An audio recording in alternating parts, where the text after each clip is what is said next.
titled this class something like Do Essential Oils Make Your Head Spin? And let's fix that. Reason being, there's so much out there with essential oils lately, and you're not sure quite what to accept or know. And so this is essential oil basics. We're going to talk about what essential oils are, how to use them, and then safety and a few precautions. So my name is Amanda Houston.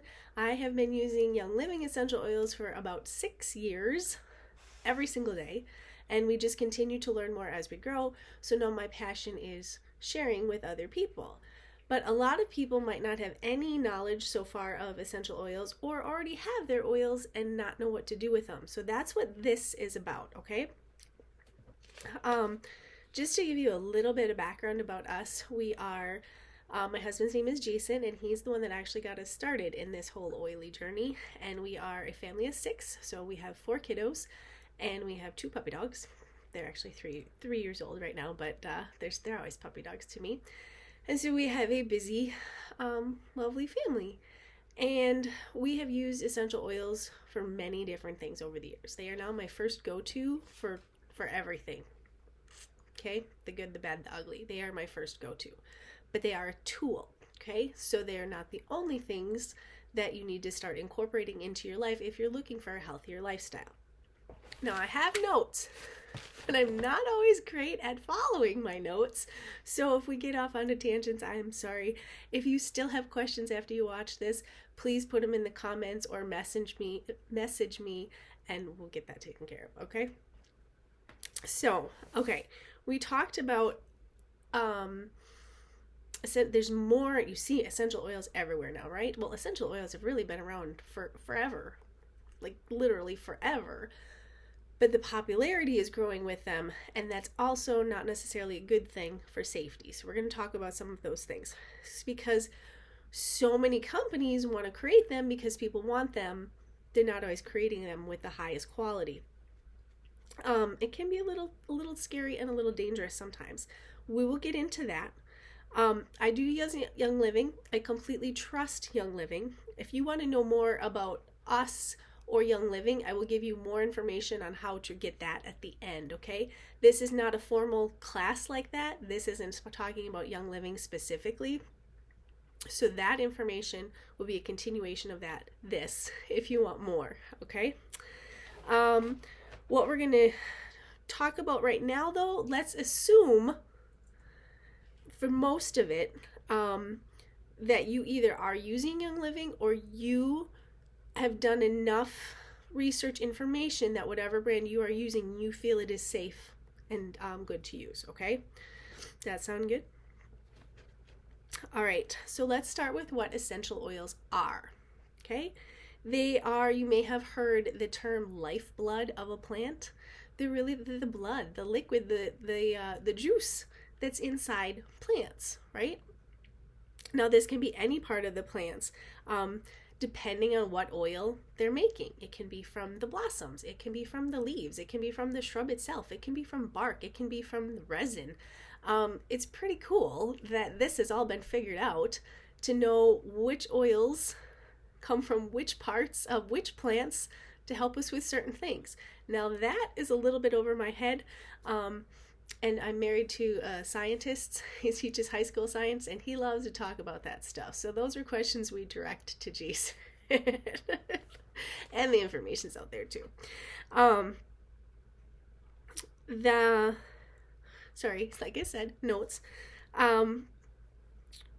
So after they have picked all these blossoms or taken all the shrubs or whatever it is, whatever part of the plant for whatever oil they're making, they distill it, okay? There are a couple different variations on how to get the oils from the plants, but the most common is a steam distillation, where they take a big, like huge, giant vat, like think silo size width anyways, circumference, and not necessarily in depth, but they're very deep, like they're taller than a person. This is the big companies. You can actually get mini distillation kits for yourself, and then you would know where your oils come from. But so they take this vat and they put the oils in, and or the plants in, and then they steam it. Again, depending on what the oil is that they're creating or what plant it's coming from, they have figured out the temperature, they have figured out how long it needs to steam, and then that pulls out the oils from the plants, and then it gets pulled down, and then it goes into a container. And when I say a container like this, like seriously, like those big water jugs, that's kind of how I envision it. I've seen this process done. So it goes from this giant vat, and the oil that comes out of it will fit in one of those big containers. It's just a little bit bigger, but not really, just to give you a size estimate. So that then is the pure essential oil. Okay, so that's what you want. That's what you want when you get bottles, wherever you get them, that's what you want in them, is that pure essential oil. Okay, so excuse me.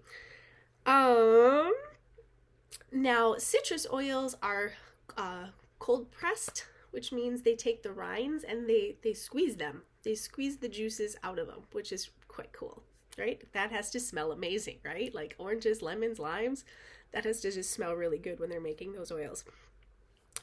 So after they take the oils, they distill them.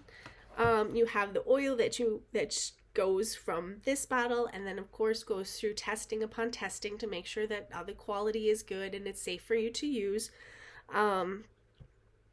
We will talk on that a little bit. That you have a single. So say lavender is a very common one. I'm trying to think which oils I have right here.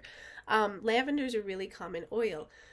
That is one ingredient, that's lavender. There are also oils that are called blends, which usually have a different name other than what is just in them. And they are a mixture of single oils. Okay, does that make sense? So when you are using singles, you can use multiple singles. It's suggested that when you have blends, you don't have to necessarily use multiple blends, like if you are diffusing or something, because their oils already mixed together. So sometimes you mix oils, sometimes you don't. A lot of it's personal preference. Excuse me. All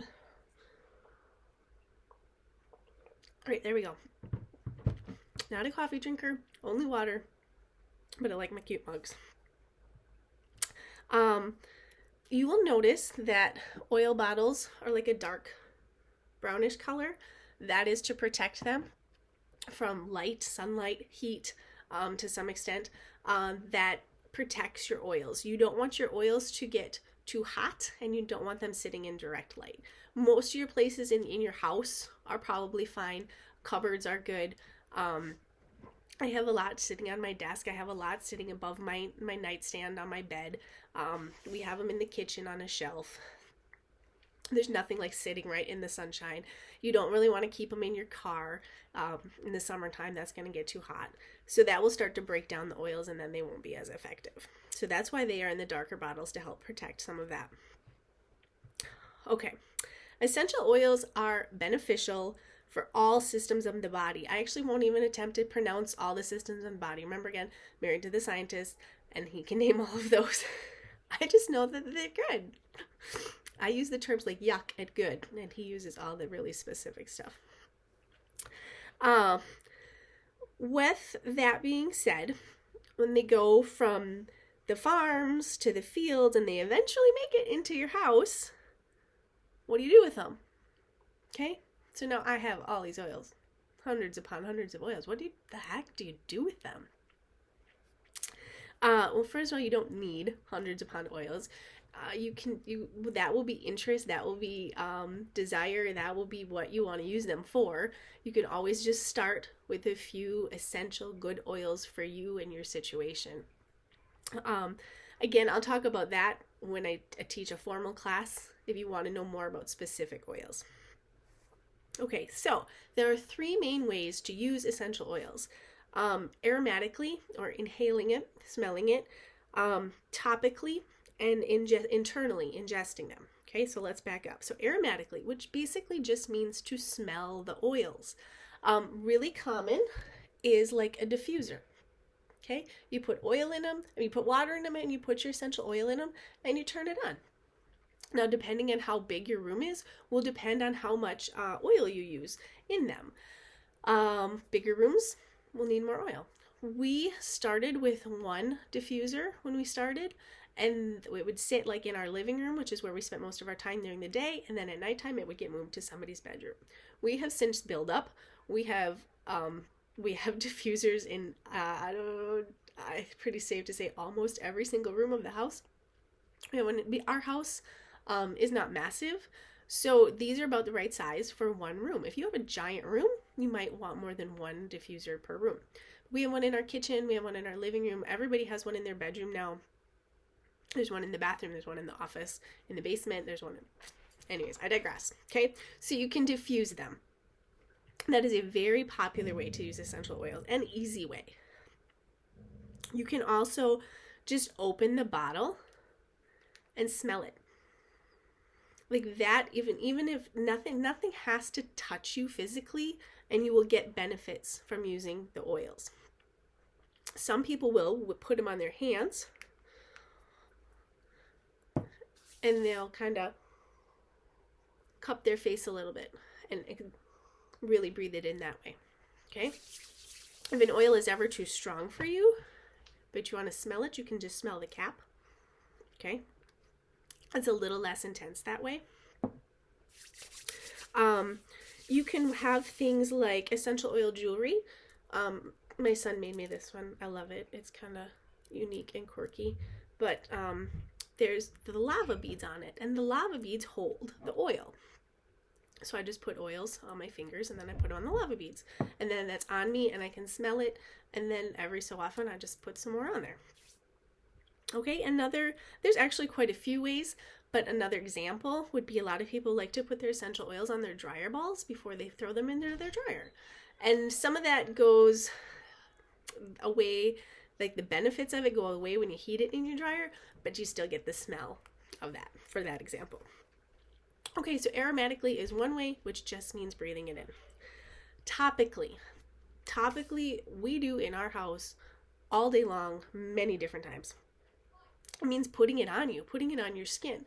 Now the word neat, N-E-A-T, excuse me, it is fall, and it's been a gorgeous fall, but it's gone from really, really warm to really cold. We've had a ton of snow, the snow's all melted, and this week is really, really warm again, which I'm not complaining about, but it's also a little bit germy, and I think I have a little bit of a cold. There we go. Okay, so topically, putting it straight on your skin is called neat, N-E-A-T. That's very frequently what we do. Again, assuming you know that it's safe to put on yourself.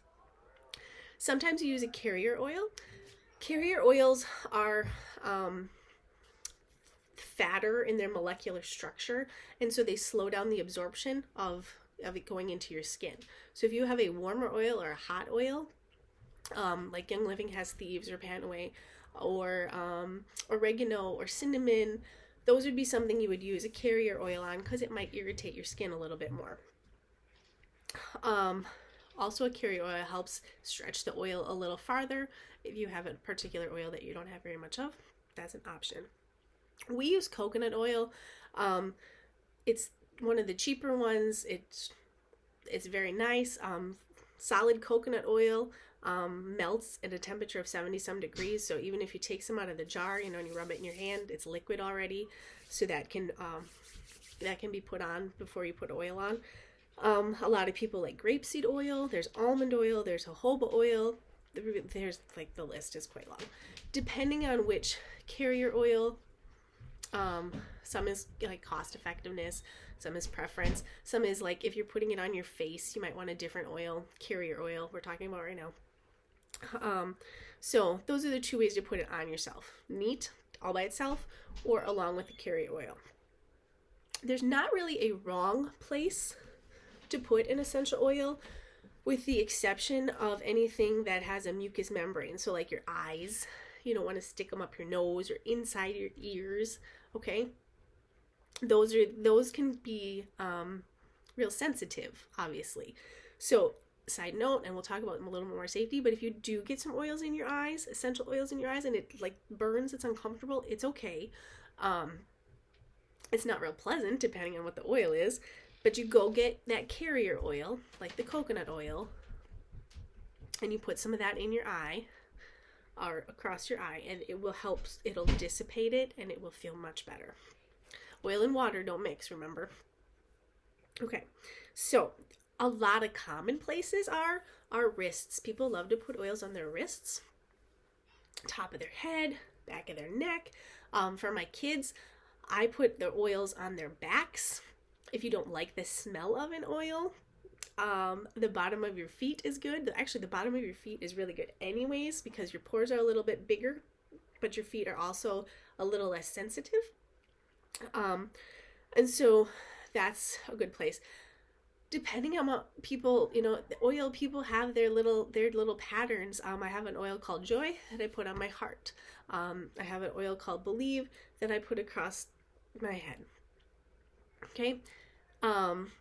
We have one called, like, for breathing purposes. We put it here. Raven. Again, I talk about more specifics of what and where in the class. Okay. So that's not my intention here. Okay, so there's really not a wrong place. Okay, you can put them all over. People put them in lotions. People add them to their shampoos. You can cover yourself in them.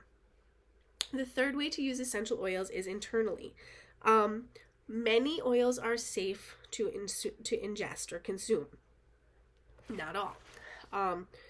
Whether it be putting it in your water, right? In your cooking, in your baking, or simply putting a drop underneath your tongue, or adding oils. Those little clear veggie caps, you can create your own capsules and put oils in them. But here's the big question then, right? How do you know if it's safe to consume?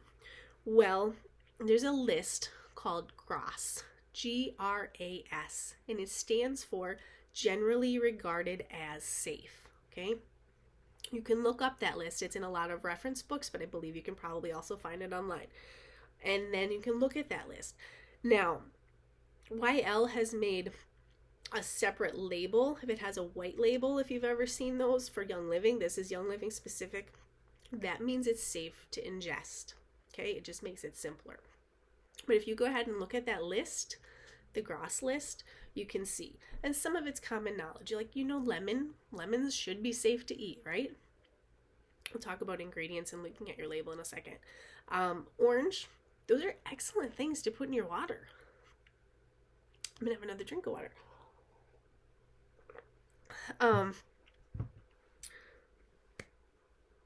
So, aromatically, topically, and ingesting them are the three ways you can use essential oils. Now, who should and who shouldn't use essential oils? I'm actually going to start with who shouldn't. We had, backing up a little bit about our story, I thought we were a healthy family. I thought we were eating pretty healthy. But have you ever heard the term the SAD diet, the standard American diet? It's sad because we don't really eat that well. And so our family had already started to use essential oils a little bit, and then I got pretty sick. It's not the introduction to our oils. Remember, I told you Jason got us into that. But I especially had to drastically change the way that I ate. And so essential oils are a tool, just like learning to eat better, learning to take care of our bodies better. So the people that I don't think need to use essential oils are the ones that are completely uninterested in changing their lifestyle as a whole. If they're not interested in healthier food, if they're not interested in taking care of their bodies physically or reducing the toxic chemicals that come into our homes in cleaning products and personal hair care products, that's intense. So if those people have no initiative to start learning about these other things as well, there's not much of a purpose for them to start using essential oils unless they really just like the smell of them. Essential oils are amazing and they can do their work, but they need help. So if you're not taking care of yourself in other ways, they're not gonna do what you think that they should do. Okay, so somebody that's treating their body that poorly, I don't think needs them. They scratch that. They do need them, but there may be no point for them to take them. So besides those people that are defiant on what I would determine as a healthy lifestyle, all a matter of opinion, right? There's the person that really they're just not ready, right? Okay. So I'm not here to talk anybody into anything. I love to share and I love to teach. There are people in my life that I really, really wish they would get rid of their fabric softeners and their air freshener plugins. And I wish they would stop eating most of their meals through a drive-through or from a box. You know, you get it out of the freezer and you throw it in the oven, and that's that. Those are those things that I can wish it for them, but if they're not ready, those are also the people that shouldn't be using the essential oils, right? The time is just not right. My assumption, if you're looking at this video, you at least have some interest to know more about it, and so that's probably not you. So, who should use essential oils? Back to my opinion, I think everybody should. From the little babies, to the little kids, to the teenagers, to the adults, and the moms and dads, to the wise old grandmas and grandpas. I think the whole spectrum should be using them, could be certainly benefiting them. Like I said, we've been using them for 6 years, and I've no joke that every single day, in some capacity, that we have used the oils. Okay? So it's not just a trend for us that's going to come and go. They are part of our lifestyle. Okay, so let's talk about some of the safety. Let's talk about babies and kids here for a second. Because their skin is more sensitive, you can absolutely diffuse. You can absolutely put it on their skin. But you're going to want to dilute it a little bit. And here's where that carrier oil comes in. Especially babies, their skin is really delicate and really sensitive. They haven't been exposed to everything, rough and tough and rumble. And so we just need to take that precaution. So we can dilute the oils to make sure that they're getting nothing that's going to irritate their skin. If you ever put an oil on, anybody, yourself included, and it starts to get tingly or kind of red, it's probably just because it's a hotter oil, and you need to get the carrier oil to slow that down from going into your skin. Another safety precaution is just having air and movement. You're not going to start your diffuser and then put a blanket over your head. Or you're not going to start the diffuser and have it next to your dog's or cat's kennel and have no space for air circulation. We still need the air to be able to circulate around. Remember, with pets, they smell things significantly stronger than we do. So yes, we use, I looked at the one sleeping right there, we use the essential oils on our puppies. We either dilute them, or I know which ones I can use where. Now you want to avoid the pads of their feet. You want to avoid their face. And when you put oils on yourself, remember to go ahead and wash your hands, because when you go pet your pets, or even like go pick up your kids, our hands are everywhere. And so if I have an oil on my hand and I go pick up a baby, I don't want that baby, I don't want to brush the hair out of their face and I get oils in their eyes, okay? So oils are completely safe, you just need to take some of your precautions. Things like, side note, I teach on this later in my classes and stuff, but if you're going to drink oil in water, which I highly recommend, lemon is very detoxifying and amazing. Orange is awesome. Lime is fantastic. I kind of go with the citrus oils. You need to drink it out of glass or stainless steel, and I do use my mugs when I drink water or tea, and I put oils in it. The reason being is the essential oils you don't want to use plastic, and you really don't want to use styrofoam because they will break it down. They're doing their job, and they will break those things down, and then if that's actually what you might end up drinking. And you don't need to be drinking any styrofoam, okay? Let's just get rid of styrofoam pretty much altogether. Anyways, side note, another one on safety is pregnancy. There are a few like alerts or things for people to consider. I actually wish I would have had the oils when I was pregnant with my kids. I think they could have made a really big difference for us. Um, for example, some pregnant women choose not to use wintergreen, and that's absolutely fine. Again, I think it depends on quality of the company you're getting it from and quantity of how much you're using. But if you don't want to use something, don't use it, okay? If you're not comfortable with that, that's just fine. You have so many other options. Um, I will also note, not necessarily a safety precaution, but not all oils smell amazing. Spoiler alert, there are some that smell truly awful. Um, there's a saying, I cannot back this up other than the person that I heard it from. I get a lot of information that I trust from, that she does research behind, but I don't know about this one. She said, if you like the smell of something, you need it physically. And if you don't like the smell of something, you need it emotionally. And so that's kind of true sometimes. Like, oh, this oil just smells nasty. It probably is the one that I like really need at the time. But that doesn't mean it's not beneficial for you. And remember, you can put them on your feet if you don't like the smell of them, but that's an oil you do want to use, or on your back. Like at nighttime, I have a mixture of lavender, which is a single, and cedarwood, which is a single, and I combine them in a roller ball, and I put it on every single night. Cedarwood's not one of my favorite smelling oils, but that doesn't matter. I've gotten pretty used to it, and it helps conk me out. So like I'll put on my forehead, I put under my chin, I put on my wrists, and this smell doesn't bother me that bad. But it's not a great smelling smell to me. Some people might really like it. All right. There's more follow-up on all this. I will give you the information to the class if you want it. Couple more cautions with oils.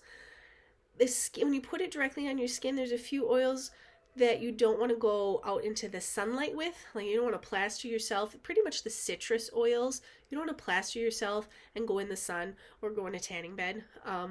That could potentially make you burn a little bit more. Ideally, if you're going out in the sun, you're using a safe sunscreen on top of that anyways. I don't know anybody that's had an issue. I just know it's considered a precaution, right? I put lemon on my kids' backs a lot before we leave the house, but it's on their back, it's under their shirt, and so I don't worry about the sunshine too much. A couple warning things for essential oils. When you're looking at the label, if it says do not ingest, okay, don't. But think about food here for a second. And do you really want to be putting something on your body that you can't put in your body? And I realize we're all on a journey, and so we're all at different spots. And this is kind of where I'm at right now. We are becoming more aware and more natural about what's safer for our bodies.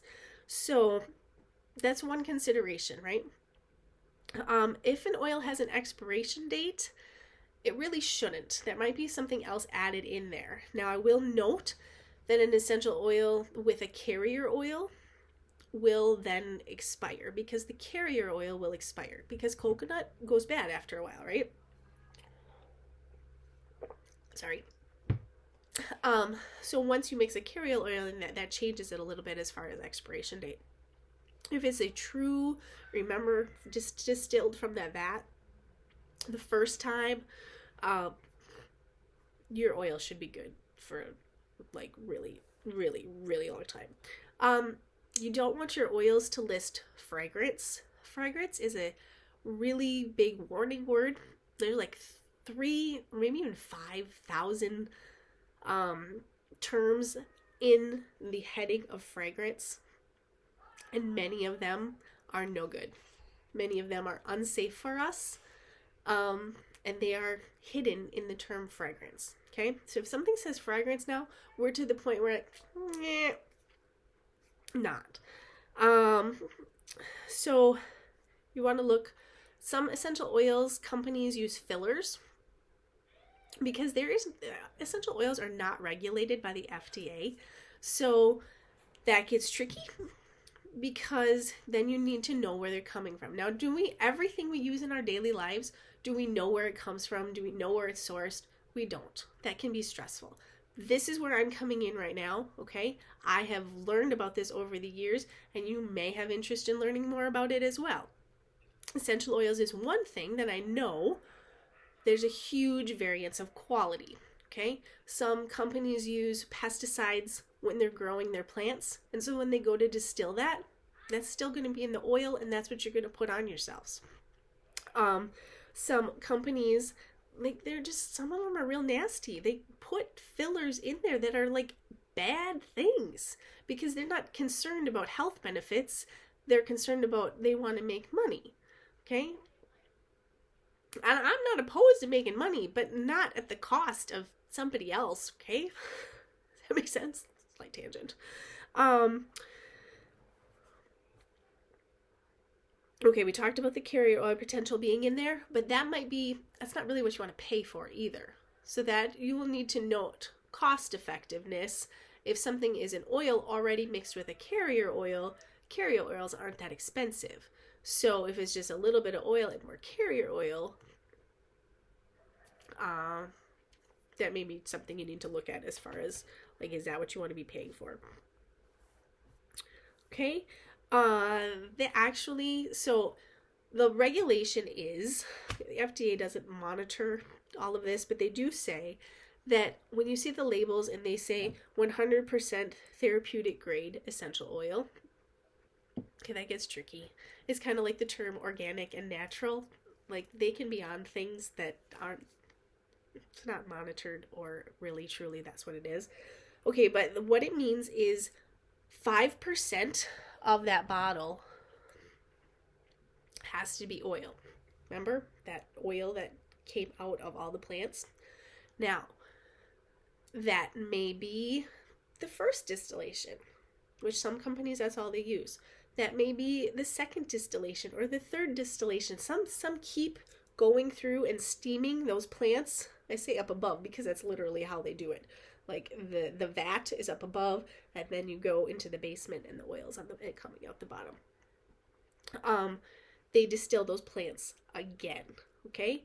And so that's not necessarily harmful, but the good properties have already come out of it, okay? So sometimes they call it floral water. It still smells pretty, but the benefits aren't there. Can you see that? There's like a floaty. I hope you can see it. Well, I don't know. I hope you can't see it, but I see it. They might distill them more, and then the benefits of them are reduced. Okay, so that 5% can still be considered that. What's basically leftovers. It's like if you dilute your orange juice over and over and over, and pretty much it just tastes like water because there's really not much orange juice left in there. Okay, essential oils are really awesome. I am one of the biggest fans, right? I am extremely grateful to have them in our lives. I'm very glad that our kids are learning a healthier lifestyle. I do think everyone should be using essential oils, and I'm definitely partial to Young Living. That's not a secret. That's not what this was about, but that's not a secret. So if you're interested in learning more about that, I will give you the link to that formal class. It's just me recording and sharing about those things in particular. I just take the approach of sharing and teaching. I don't want to talk anybody into anything, okay? If you want the sciencey stuff, that's when we reach out to Jason. If you have questions, please reach out to me. And if it sounds like something you'd be interested in learning more of, I'll put the description of that class and in the links of how to get to it. Essential oils definitely can be used easily, and they can most certainly be used safely. There are those precautions, but don't let them scare you. You just need to know what they are. We didn't even cover things like DIYs, things you can make, things you the Epsom salts you can use with the oils to add to your bath. I mean, there's so many uses. So if you want to know more, go ahead and register for the class. I think that sums it up. Other than have a fantastic day. Thank you.